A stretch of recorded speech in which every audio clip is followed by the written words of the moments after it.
আমরা দুজন এখন বীরপুরুষ কবিতাটি আবৃত্তি করব। ওর আবৃত্তি হয়ে গেছে। এখন যেহেতু আমি একটু শিখিয়েছি এটা, সেই জন্যে ও বললো বাবা তুমিই করো। ওর মতো পারবো না, কিন্তু চেষ্টা করবো যাতে একটুখানি হয়। আমি সেই বাচ্চাটা বীরপুরুষের একটা বুড়ো লোক বাচ্চা সেজেছে, আর ও আমার মা, একটা বাচ্চা মেয়ে বড় মা সেজেছে। ঠিক আছে? তোমার ঠিক আছে? মেকআপ সব ঠিক আছে? মায়ের আঁচলটা একটু টেনে দাও। ঠিক আছে, যাই। আমি না মাঝে মাঝে পড়তে হতে পারে। ঠিক আছে, ওকে না দেখেই পড়তে হয়। আমরা বেশিরভাগ পরীক্ষা দিয়েই ফেলেছি, ও সব পরীক্ষা বাকি হলো কেটে মুখস্থ করতে হয়। দেখি কথাটা না বলে পারি। তা শুরু করি। বিশ্বকবি রবি ঠাকুরের বীরপুরুষ। মনে করো যেন বিদেশ ঘুরে মাকে নিয়ে যাচ্ছি অনেক দূরে। তুমি যাচ্ছ পালকিতে মা চড়ে, দরজার দুটো একটুকু ফাঁক করে। আমি যাচ্ছি রাঙা ঘোড়ার পরে, টক বগিয়ে তোমার পাশে পাশে। রাস্তা থেকে ঘোড়ার খুঁড়ে খুঁড়ে রাঙা ধুলোয় মেঘ উড়িয়ে আসে।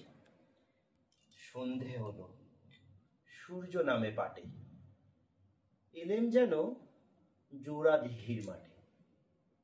ধুধু করে যেদিক পানে চাই, কোনোখানে জনমানব নাই। তুমি যেন আপন মনে তাই ভয় পেয়েছ, ভাবছ এলেম কোথা? তুইও বলতে পারিস। তুমি যেন আপন মনে তাই ভয় পেয়েছ, ভাবছ এলেম কোথা?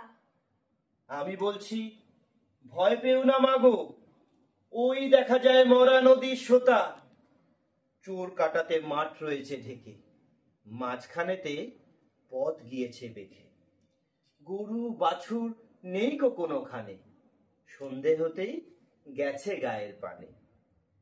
আমরা কোথায় যাচ্ছি কে বা জানে, অন্ধকারে দেখা যায় না ভালো। তুমি যেন বললে আমায় ডেকে, দিঘির ধারে ওই যে কিসের আলো? এমন সময় হারে রে রে রে রে, ওই যে কার আসতেছে ডাকছে রে। তুমি ভয়ে পালকিতে এক কোণে ঠাকুর দেবতা স্মরণ করছো মনে। বেয়ারাগুলো পাশের কাটা বনে পালকি ছেড়ে কাঁপছে থরো থরো। আমি যেন বলছি তোমায় ডেকে, আমি আছি, ভয় কেন বা করো। হাতে লাঠি, মাথায় ঝাঁকড়া চুল, কানে তাদের গোজা জবার ফুল। আমি বলি দাঁড়া, খবরদার, এক পা কাছে আসিস যদি আর। এই যে দেখ আমার তলোয়ার, টুকরো করে দেব তোদের সেরে। তারপরে শুনে তারা লাম্ফ দিয়ে ওঠে, চেঁচিয়ে উঠল হারে রে রে রে রে। তুমি বললে যাস নে খোকা ওরে। আমি বলি দেখো না চুপ করে। ছুটিয়ে ঘোড়া গেলেন তাদের মাঝে, ঢাল তলোয়ার ঝনঝনিয়ে বাজে। আমাকে হেল্প করিস? হ্যাঁ, কি ভয়ানক লড়াই হলো মাঝে, শুনে তোমার গায়ে দেবে কাটা। কত লোক যে পালিয়ে গেল ভয়ে, কত লোকের মাথা পড়ল কাটা। এত লোকের সঙ্গে লড়াই করে ভাবছো খোকা গেলই বুঝি মরে।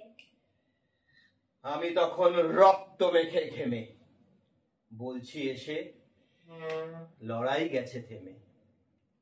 তুমি তখন পালকি থেকে নেবে,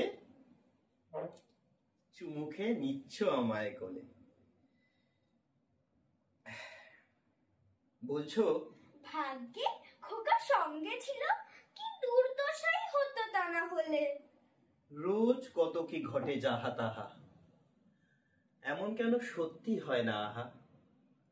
ঠিক যেন এক গল্প হতো তবে, শুনতো যারা অবাক হতো সবে।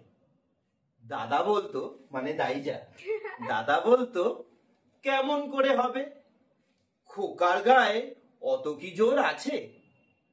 পাড়ার লোকে সবাই বলতো শুনে, ভাগ্যে খোকা ছিল মায়ের সাথে। নমস্কার, ভুল ত্রুটি মাফ করবে। অপূর্ব।